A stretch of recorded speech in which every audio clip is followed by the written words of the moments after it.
¿Tienes una firme relación con el Dios Todopoderoso? ¿Conoces las diversas formas en que nos relacionamos con Dios según la Biblia? ¿Te gustaría saber cómo relacionarte firmemente con Dios en las formas correctas? Acompáñame a través de la Biblia y vamos a ver cuáles son las respuestas que las Escrituras nos dan. La primera condición del ser humano es la de estar relacionados con Dios en forma rota. Tenemos una relación rota con Dios cuando no hemos hecho pacto con Él. Y eso es por causa del pecado y de la iniquidad. La iniquidad no es otra cosa que lo que es vivir de forma torcida, una conducta torcida. Aunque la mano de Dios permanece extendida para salvarnos, para perdonarnos, para restaurarnos en una relación con Él, muchos han optado por la desobediencia y por alejarse más y más de Él, permanecer separados de Dios. Cuando uno mira la Biblia, hay muchísimos pasajes, pero quiero utilizar Isaías 59, los primeros 4 versos, donde hay una declaración profética que debemos estar atentos. Dice: he aquí, no se ha acortado la mano de Jehová para salvar, ni se ha agravado su oído para oír. Pero vuestras iniquidades han hecho división entre vosotros y vuestro Dios, y vuestros pecados han hecho ocultar de vosotros su rostro para no oír. Porque vuestras manos están contaminadas de sangre y vuestros dedos de iniquidad. Vuestros labios pronuncian mentira. Habla maldad vuestra lengua. No hay quien clame por la justicia, ni quien juzgue por la verdad. Confían en vanidad y hablan vanidades. Conciben maldades y dan a luz iniquidad. Como dije hace un momento, mucha gente opta por estar separados de Dios por causa del pecado y de la iniquidad. Y la iniquidad no es otra cosa que tener una conducta completamente desviada, errada, torcida. ¿Podrá alguno afirmar y probar que nunca ha pecado? Si dijera que sí, que nunca ha fallado, que nunca ha pecado, que nunca ha hecho maldad, estaría contradiciendo lo que la Biblia dice. Cuando uno mira la Escritura, en Romanos capítulo 3, verso 23 dice: por cuanto todos pecaron y están destituidos de la gloria de Dios. Cuando el apóstol Pablo habla a la iglesia en Roma, les afirma y dice que todos hemos pecado delante de Dios. Cuando uno mira, por ejemplo, el Salmo 14, verso 3, dice la Biblia: todos se desviaron, a una se han corrompido. No hay quien haga lo bueno, no hay ni siquiera uno. En Isaías 53, 6 también se describe la misma realidad. Esta vez el profeta Isaías se incluye a sí mismo y dice: todos nosotros nos descarriamos como ovejas, cada cual se apartó por su camino, mas Jehová cargó en él el pecado de todos nosotros. El profeta Isaías está mirando en el tiempo distante, cuando el Mesías habría de manifestarse, y dice que Dios Padre, Jehová Dios, cargó en él, en el Mesías, en el Jesucristo, el pecado de todos nosotros. Con una mirada profética hacia el futuro, señalaba que vendría uno, el deseado de todas las naciones, que vendría uno, Dios mismo habitando entre nosotros, para salvarnos, para alcanzarnos para bien.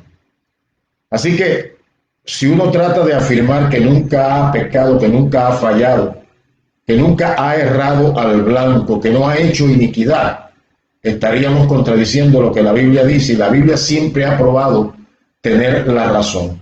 Se ha cumplido al pie de la letra a través de las edades. Todos hemos pecado. Aún así, la Biblia dice, y leímos ahí en Isaías 59, que la mano de Dios no se ha acortado para salvar. O sea, sigue extendida, porque Dios se deleita en misericordia. Y también dice que no se ha agravado su oído para oír. Si nosotros en una actitud mansa, humilde y en arrepentimiento nos acercamos al Dios Todopoderoso, que es santo, nos acercamos con la confianza de que oye y responde cuando la actitud nuestra es de arrepentimiento, entonces obtendremos el perdón, la restauración, y se restablecerá nuestra relación con Dios. Porque mientras nos mantengamos apartados de Dios, nuestra relación está rota. Pregunto, ¿acaso la conciencia no nos acusa y tratamos a veces de huir de la presencia de Dios? Y digo tratamos porque nadie puede escapar de su presencia. Dios llena toda la creación, está en todo lugar. Así que ¿a dónde podremos huir? ¿A dónde podrás huir y esconderte? Cuando uno mira las Escrituras, se hace alusión precisamente a ese intento del ser humano de tratar de escapar de la realidad de un Dios vivo, real, que nos llama a cuentas.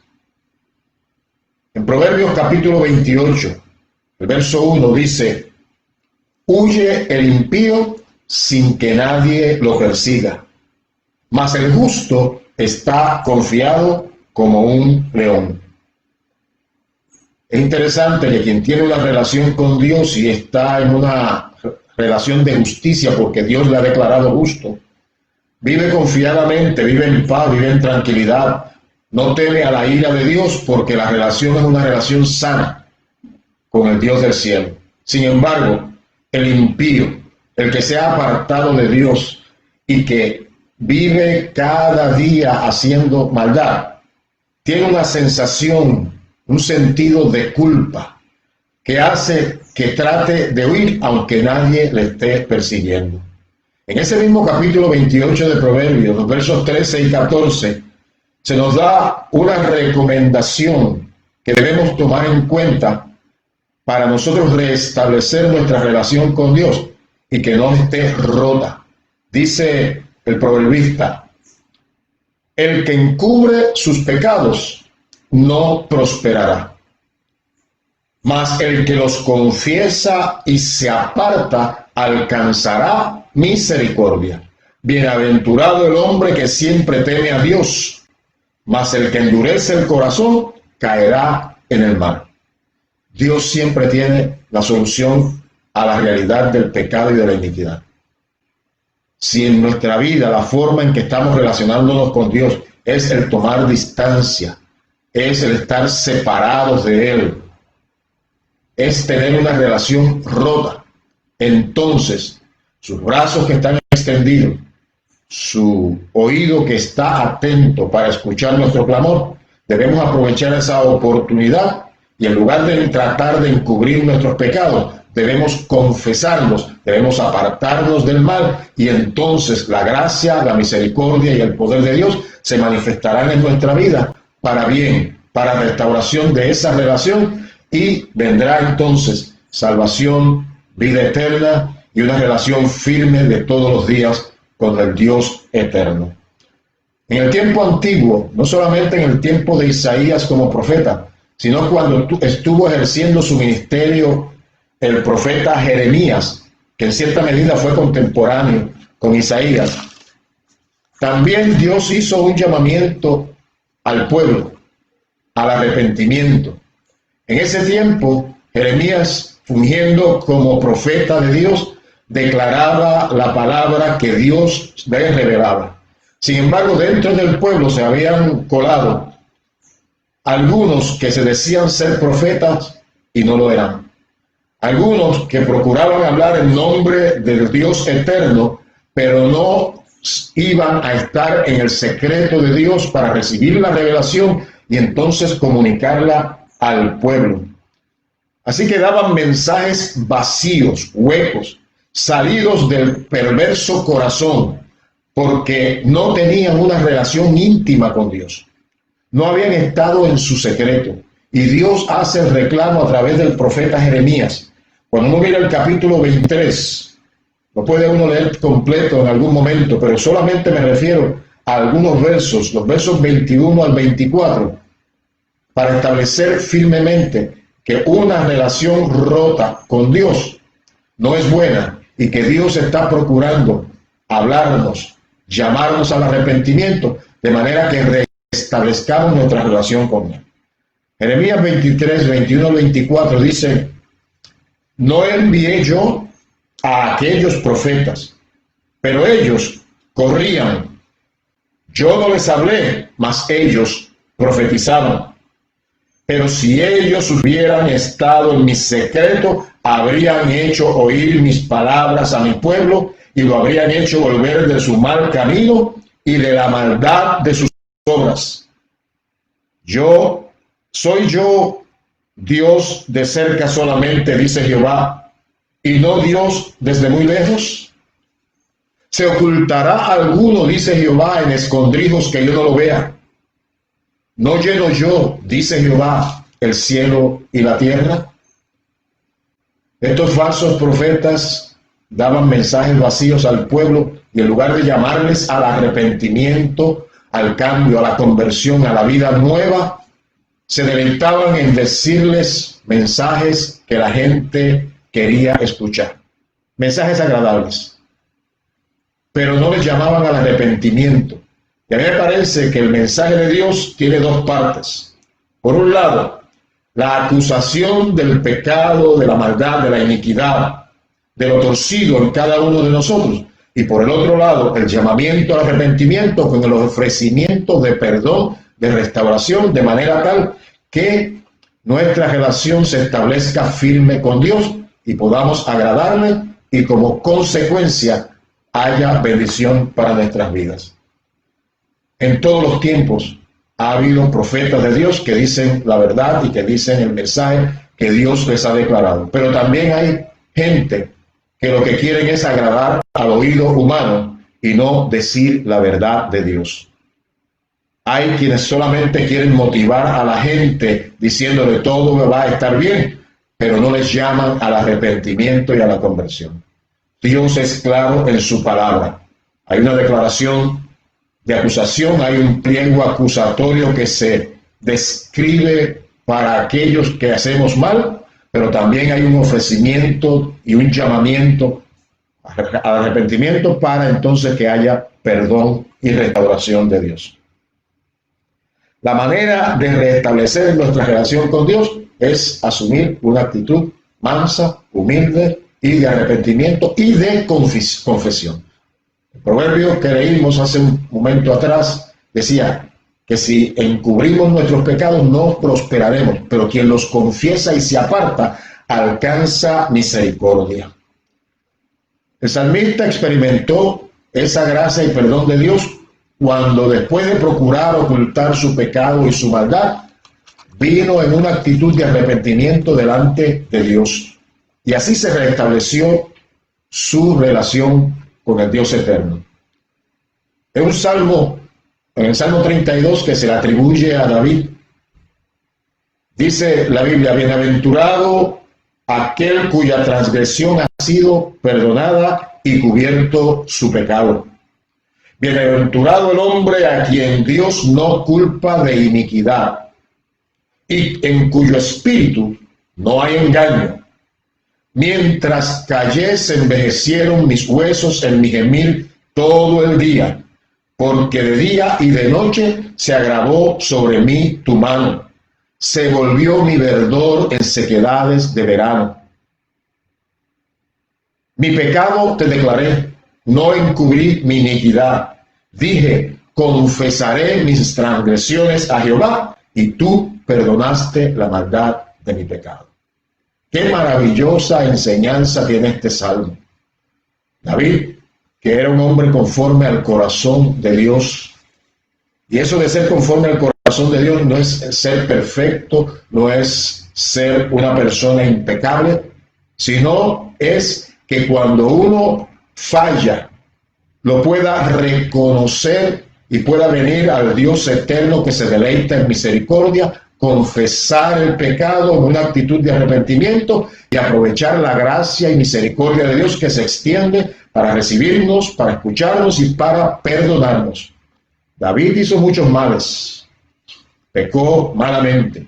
Sin embargo, su actitud era de reconocimiento de pecado y de transgresión y de iniquidad y volver su corazón a Dios.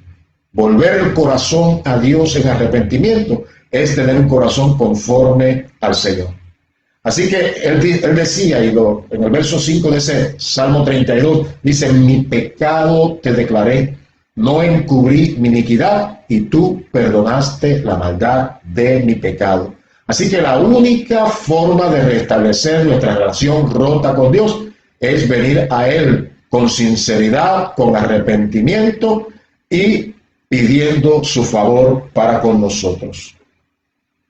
Así que la primera relación del ser humano es una relación rota con Dios. Sin embargo, no tiene por qué ser así siempre. La segunda forma en que podemos relacionarnos con Dios es siendo adoptados como hijos de Dios. La Biblia dice en el Juan capítulo 1, en el verso 12, Jesús hablando. Más bien Juan el evangelista hablando acerca de Jesús.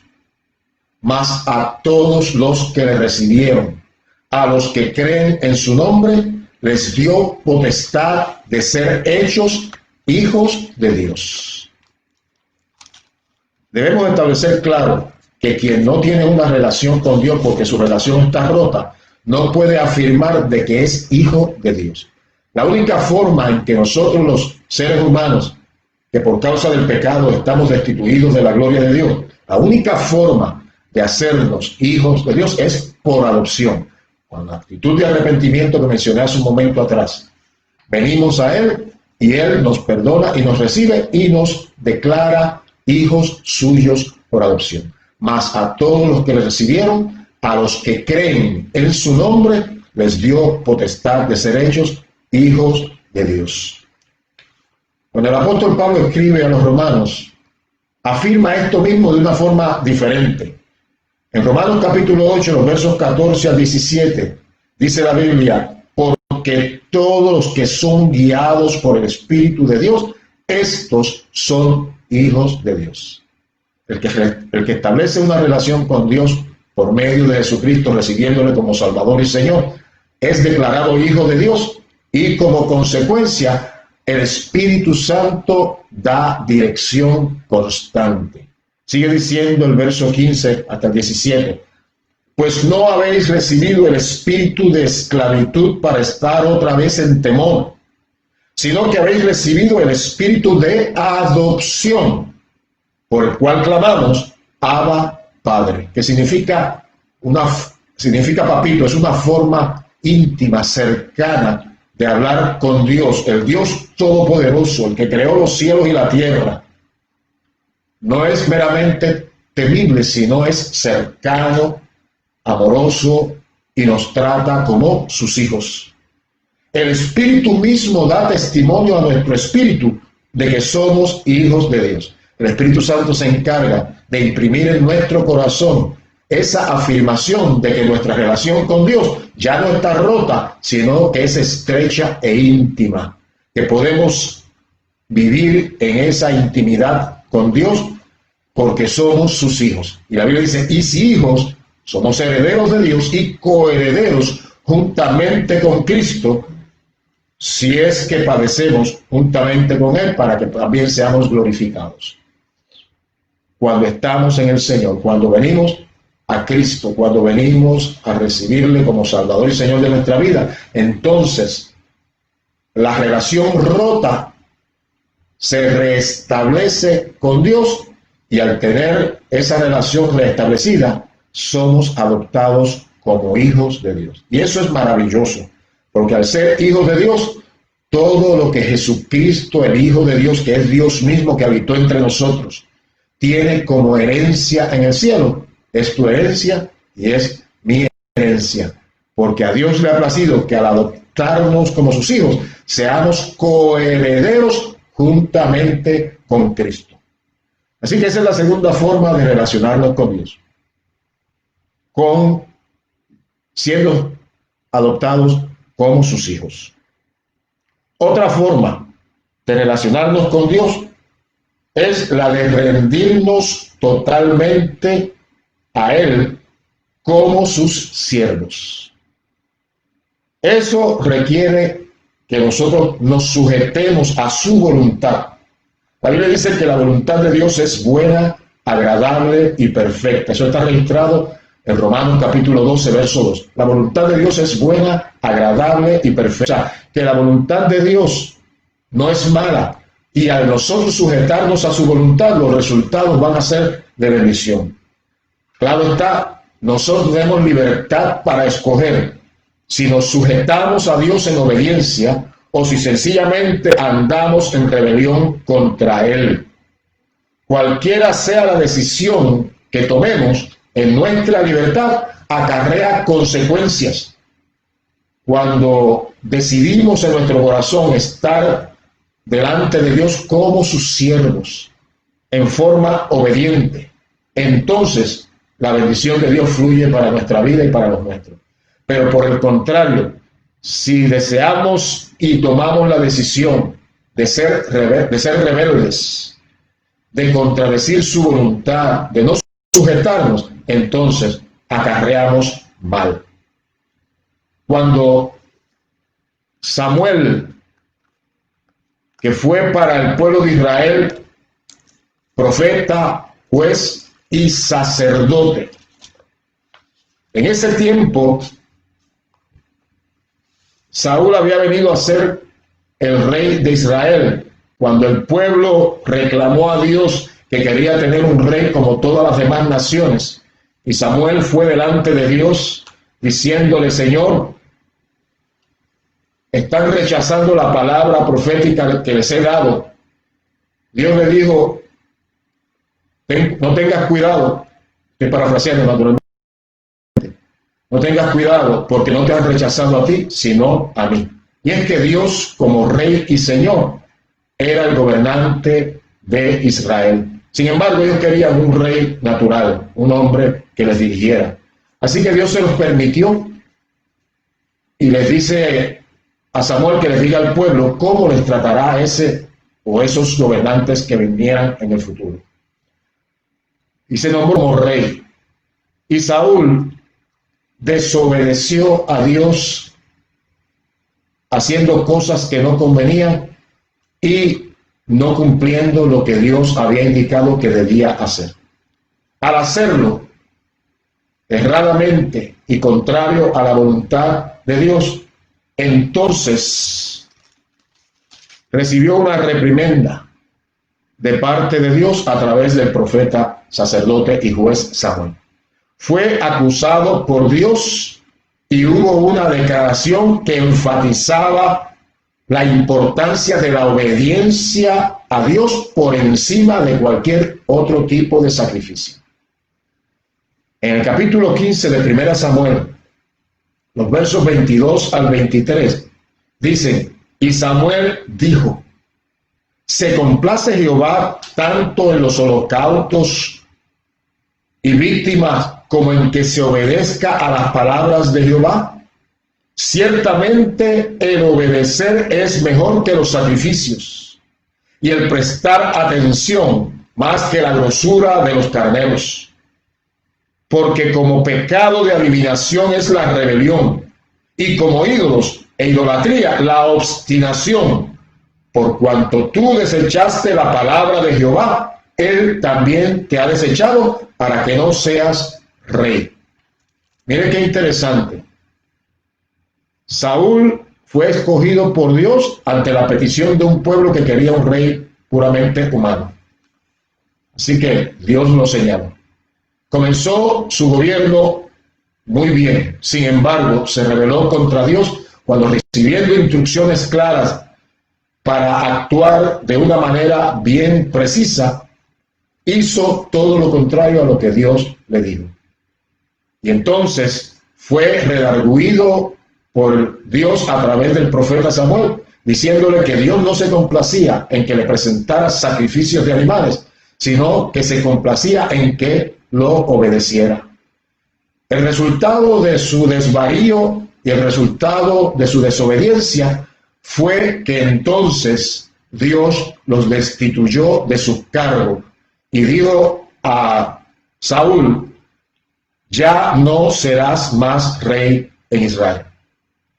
Así que es mejor obedecer a Dios y perseverar en lo que nos ha dicho que hagamos, que tengamos una conducta conforme a su voluntad, porque de otro modo nuestra relación se romperá aún cuando ya la tenemos establecida, y al romperse nuestra relación con Dios, volveremos a estar en la primera forma de relacionarnos, que es una relación rota. Dios quiere que estemos estrechamente ligados a Él. Por eso nos llama al arrepentimiento y al cambio, a la conversión. Hay otras formas de relacionarnos con Dios y están claras en la Escritura, pero baste estas que he mencionado, estas dos o estas tres, para que veamos el interés de Dios en salvarnos, en que se restaure nuestra relación con Él y en que seamos hombres y mujeres obedientes a su voluntad. Posteriormente, en algún momento que haga otra presentación, les podré hablar acerca de las otras formas de relacionarnos con Dios según la Biblia. Ahora te quiero invitar a orar. Te invito a que ores conmigo y tú y yo nos comprometamos a reconciliarnos con Dios si es que nuestra relación es rota, a pedirle que nos adopte como sus hijos si es que todavía no lo somos, y comprometernos a obedecerle cumpliendo su voluntad, no unas veces, sino siempre. Oramos. Padre Santo, Dios Todopoderoso, que hiciste los cielos y la tierra, recurrimos a ti y te pedimos perdón por nuestros pecados. Y pedimos que nos ayudes a restablecer nuestra relación contigo. Confesamos nuestro pecado, nuestra iniquidad, nuestra rebelión, nuestra maldad. Te pedimos perdón y pedimos, Señor, que nos adoptes como tus hijos. Y que la consecuencia de ese paso sea que tu bendición sea sobre nosotros.